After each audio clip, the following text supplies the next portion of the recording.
नमस्कार, आप देख रहे हैं विस्टार न्यूज। मैं हूं दिवाकर विक्रम सिंह। पूरी दुनिया के सामने एक बड़ा खतरा है और वो है कि वैश्विक शांति के सामने बड़ी चुनौती पेश कर दी है रूस ने।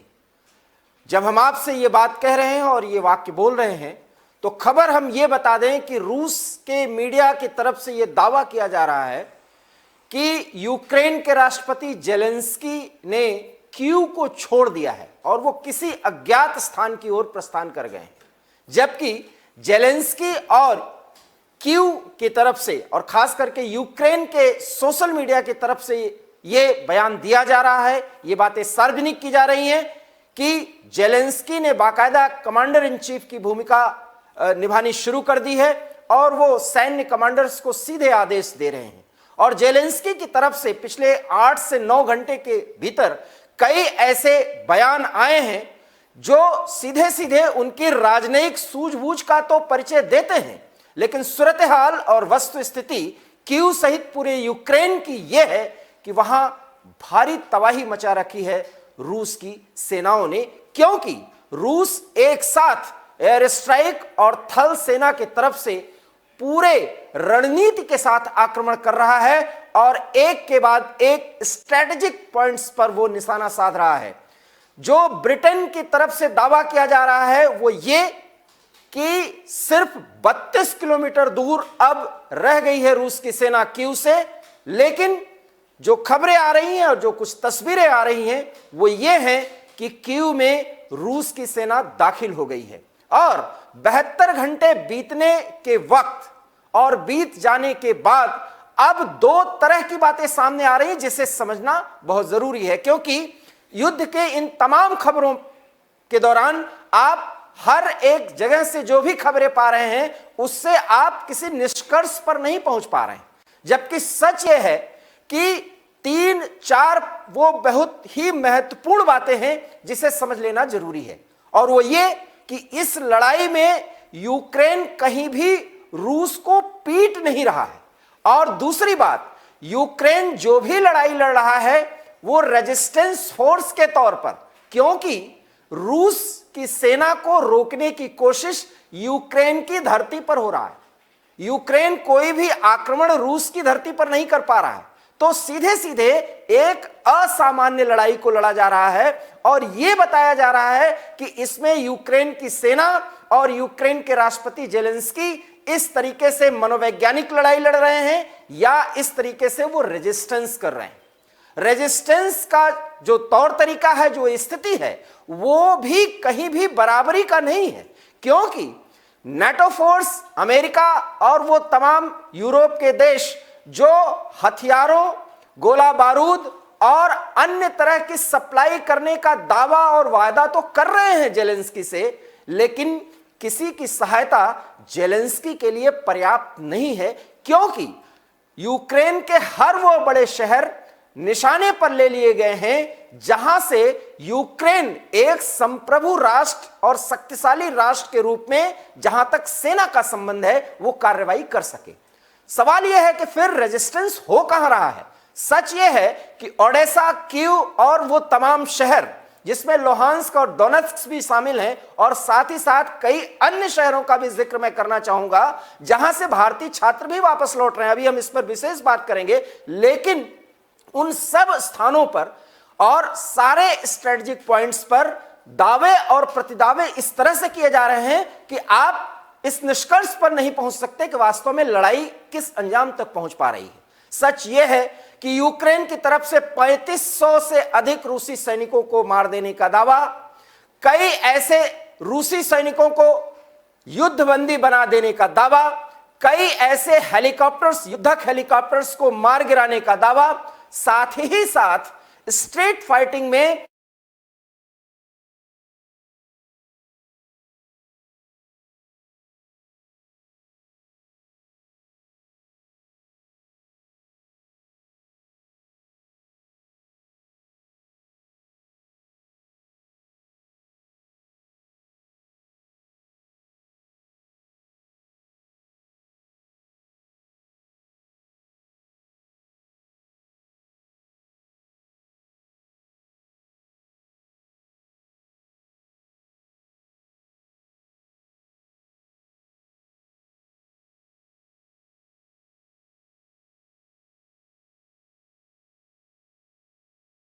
कई इमारतें ध्वस्त हो जाने के बाद कई परिवार जो है वो विनाश के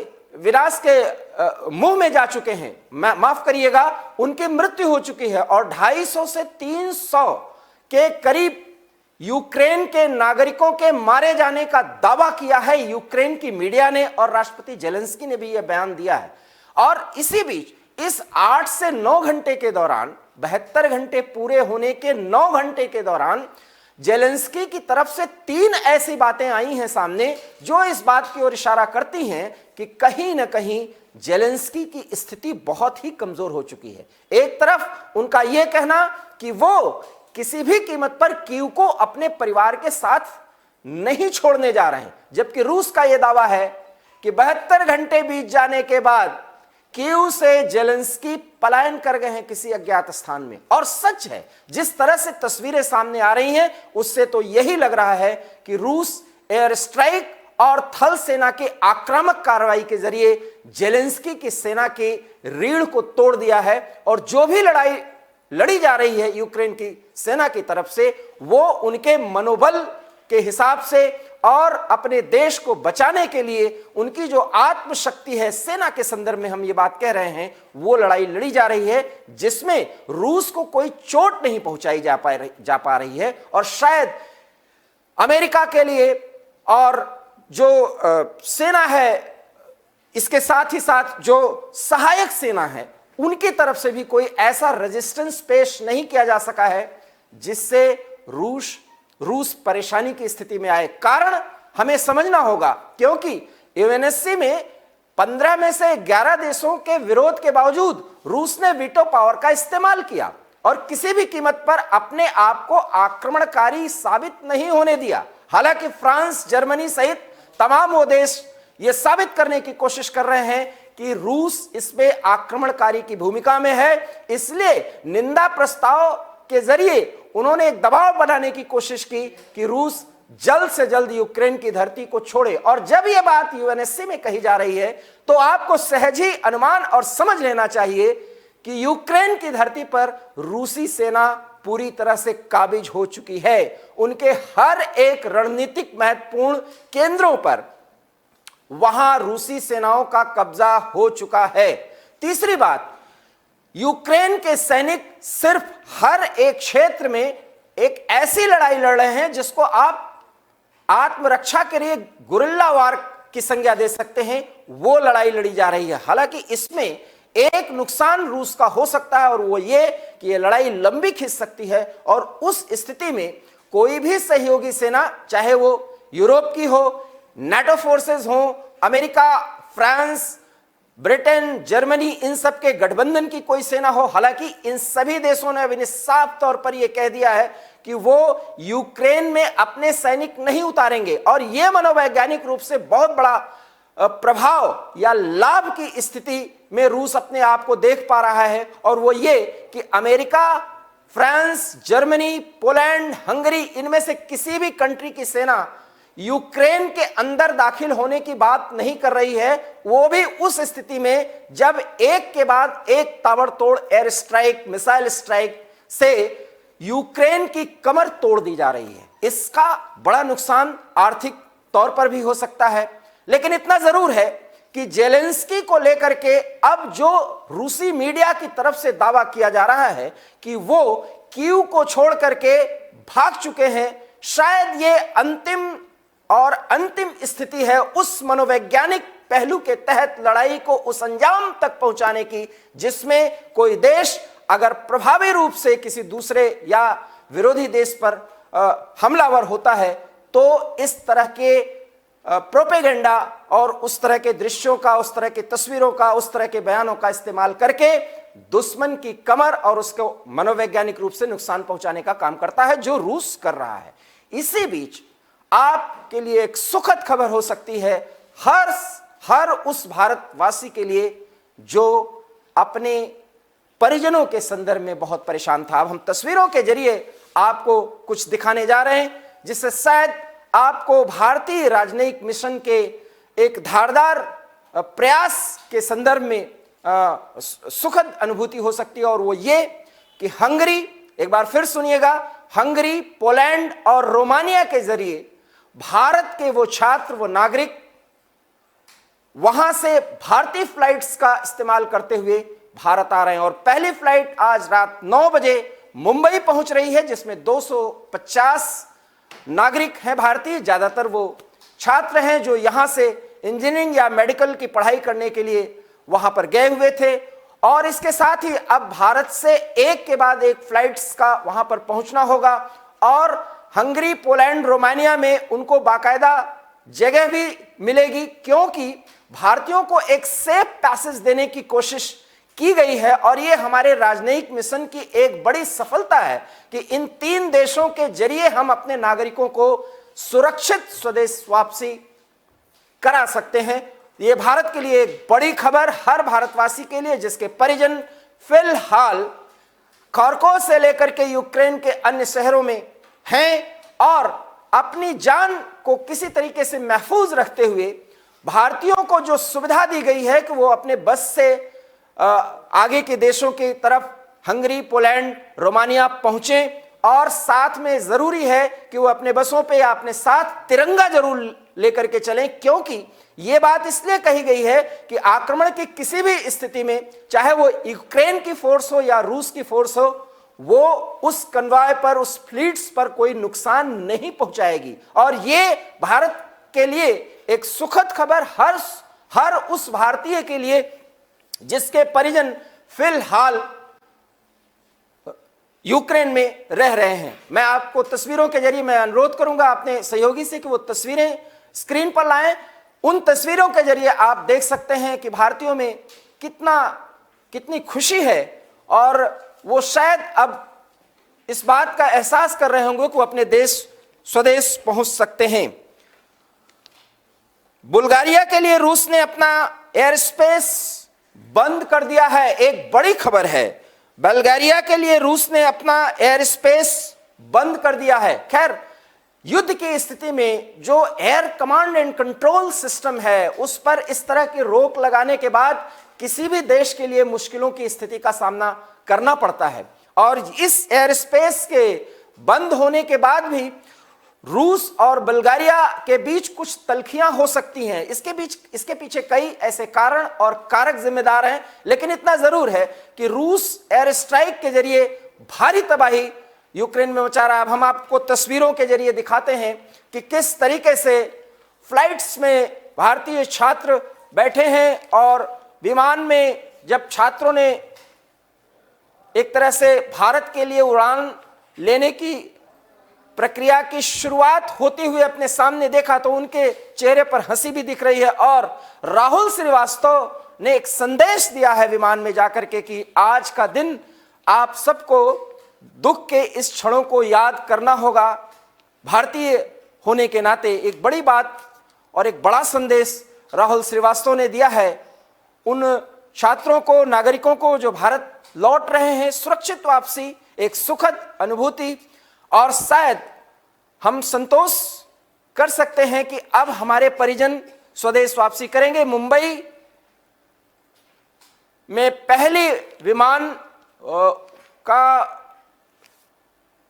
9 बजे के करीब वो विमान जो है वो मुंबई के छत्रपति शिवाजी टर्मिनल पर पहुंचेगा, ये जानकारी दी जा रही है। तो एक भारत के लिए सुखद खबर है कि बिना किसी नुकसान के हमारे छात्र जो है वो दूसरे देशों के द्वारा जो मदद पहुंचाई जा रही है और जो भारतीय राजनयिक मिशन का एक मैराथन प्रयास है उसका एक सकारात्मक परिणाम आप इन स्क्रीन्स के जरिए देख सकते हैं। छात्रों और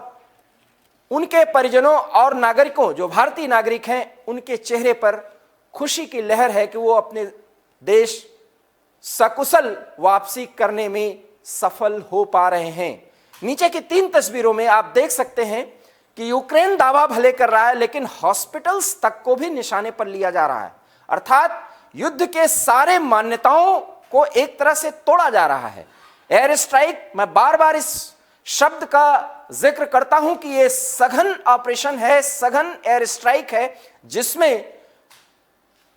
बहुत ही घने रिहायशी इलाकों को भी निशाना बनाया जा रहा है। इसलिए आप 5वीं तस्वीर में देख सकते हैं कि बिल्डिंग, एक बहुमंजिला इमारत पर एक मिसाइल अटैक होता है और उसकी तबाही का मंजर आप देख सकते हैं। लेकिन दूसरी तरफ 6ठी तस्वीर में आप देख सकते हैं कि रूस जिस तरह से आक्रमण के अवस्था में आगे बढ़ रहा है यूक्रेन के क्षेत्र में, तो कुछ उनके सैनिकों को पकड़ा गया है। उसी में से एक सैनिक को जब युद्धबंदी बनाया गया है तो उसका दृश्य सार्वजनिक किया गया है यूक्रेन की सेना की तरफ से, वो भी आप 6ठी तस्वीर में देख सकते हैं। कुल इन 6 तस्वीरों के जरिए आप देख सकते हैं कि भारत ने यूक्रेन और रूस को यह नसीहत दी है कि वो वार्ता की मेज पर आए। हालांकि वार्ता के टेबल तक आने के लिए जेलेंस्की के सामने जो प्रस्ताव रखा गया है रूस की तरफ से, वो भी पूरी तरह से एक हारे हुए राष्ट्राध्यक्ष के समक्ष वो प्रस्ताव रखा जाता है। ये इस बात का संकेत है कि जेलेंस्की जहां बैठ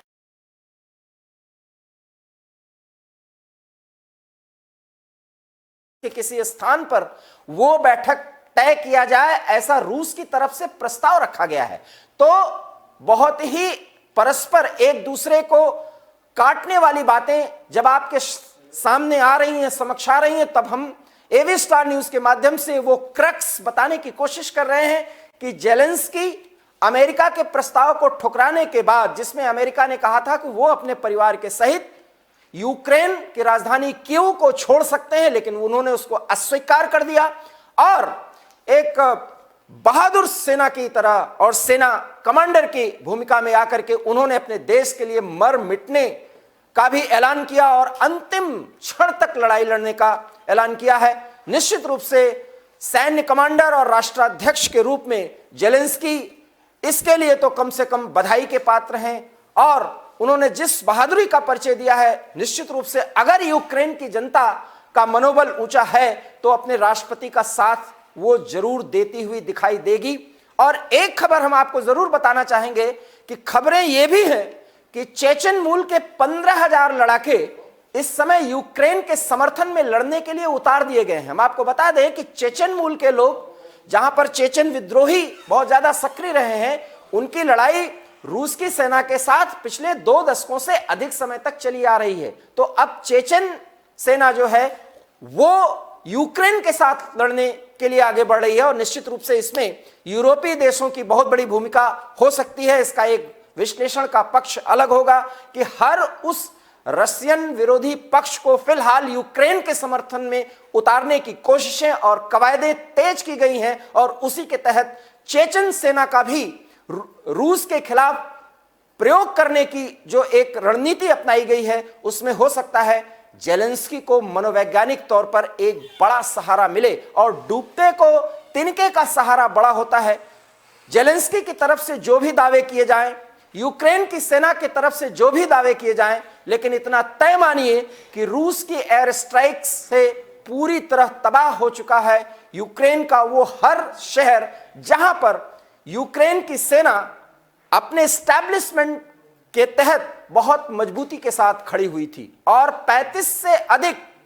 उनके बेसेस को नष्ट करने का दावा रूस की तरफ से किया जा रहा है। उनके एयर डिफेंस सिस्टम को खत्म कर देने का दावा रूस की तरफ से किया जा रहा है। हम दोनों के दावों को बता रहे हैं, लेकिन उन दावों में रूस का पक्ष इसलिए प्रभावी होता हुआ दिखता है क्योंकि तस्वीरें इस बात की तस्दीक करती हैं, बयां करती हैं कि रूस एयर स्ट्राइक और जमीनी हमले में फिलहाल कीव सहित पूरे यूक्रेन के शहरों को तबाह कर रहा है। और खबर तो यह है कि 3 प्रमुख शहरों पर रूस ने बाकायदा कब्जा कर लिया है और वहां पर मार्शल लॉ की स्थिति में फिलहाल कर्फ्यूग्रस्त यूक्रेन कुछ भी अपने तरफ से राजाज्ञा या वहां के सरकार के निर्देश प्रभावी नहीं हो पा रहे हैं। यह एक बड़ी खबर है कि लगभग 3 से 4 शहरों पर रूस ने पूरी तरह से कब्जा कर लेने का दावा किया है और साथ ही साथ यह भी माना जा रहा है कि कीव पर अंतिम हमले के तहत जब रूस ये बात सामने लाएगा तो शायद जेलेंस्की के संदर्भ में कोई ऐसा बयान भी दे दिया जाए जो पूरी दुनिया के लिए बहुत दुखद हो सकता है। हम आपसे अभी उस बात का जिक्र नहीं कर सकते क्योंकि यह लड़ाई, हम बार बार कह रहे हैं, यूक्रेन की धरती पर लड़ा जा रहा है। यूक्रेन की सेना कहीं से भी रूस की धरती के किसी भी एक पार्ट पर एंट्री नहीं कर पाई है, वहां मिसाइल या एयर स्ट्राइक नहीं कर पाई है, उसकी थल सेना वहां प्रभावी नहीं हो रही है। इसलिए ये एक गैर बराबरी की लड़ाई है जिस पे यूक्रेन की तरफ से दावे तो बहुत किए जा रहे हैं, लेकिन उन दावों में कितना दम है जब यह बयान सामने आए कि जेलेंस्की देश छोड़कर भाग चुके हैं और यह दावा रूस की तरफ से किया जा रहा है। हालांकि रूस इस मनोवैज्ञानिक लड़ाई में, इस सैन्य आक्रमण की स्थिति में जो दावे कर रहा है उसकी काट ब्रिटेन, फ्रांस और जर्मनी की तरफ से की जा रही है, जबकि अमेरिका तीव्र और तीखे आर्थिक प्रतिबंधों के जरिए, मजबूत आर्थिक प्रतिबंधों के जरिए रूस की कमर को तोड़ना चाहता है। लेकिन सीधे तौर पर पुतिन ने यह बयान दे दिया है कि अब लड़ाई तभी रुकेगी जब यूक्रेन रूस की शर्तों को मानेगा। और मैं बार बार इस बात का जिक्र कर रहा हूं कि शर्त यह है कि बिना किसी प्रस्ताव के या कोई शर्त को लागू किए बगैर जेलेंस्की को वार्ता की मेज पर आना पड़ेगा। रूस क्रीमिया को जिस तरह से अधिग्रहित करके अपना पार्ट बना चुका है, अपने देश का भाग बना चुका है, यूक्रेन को मान्यता देना होगा। और साथ ही साथ लुहांस्क और डोनेत्स्क शहर को लेकर के रूस की जो सोच है उस पर यूक्रेन को सहमत होना पड़ेगा। और अगर इस पर उसे सहमत होना पड़ेगा तो आप सहज अनुमान लगा सकते हैं कि यूक्रेन की संप्रभुता नष्ट हो गई। और क्या इस स्थिति को अमेरिका या अन्य देश स्वीकार करेंगे या ये लड़ाई एक खतरनाक मोड़ पर पहुंचेगी जिसकी चर्चा हम बार बार कर रहे हैं, और वो मोड़ सचमुच में विश्व युद्ध की एक बड़ी आहट कही जा सकती है। तब तबाही का जो मंजर होगा उससे मानवता कराह सकती है और तबाह हो सकती है दुनिया। और उससे बचाने के लिए अब भारत जैसे देशों का जो प्रयास चल रहा है उस प्रयास को सफलता मिलने की दरकार है। अगर उस प्रयास में सफलता मिली, निश्चित किया जा सकता है, अन्यथा रूस और यूक्रेन का यह संघर्ष बड़ी मुश्किलों में पूरी दुनिया को डाल सकता है। फिलहाल ए विस्टार न्यूज में इतना ही। देश और दुनिया की तमाम बड़ी खबरों के लिए आप देखते रहिए विस्टार न्यूज, क्योंकि यहां खबरों का सिलसिला कभी नहीं थमता। दीजिए इजाजत, नमस्कार।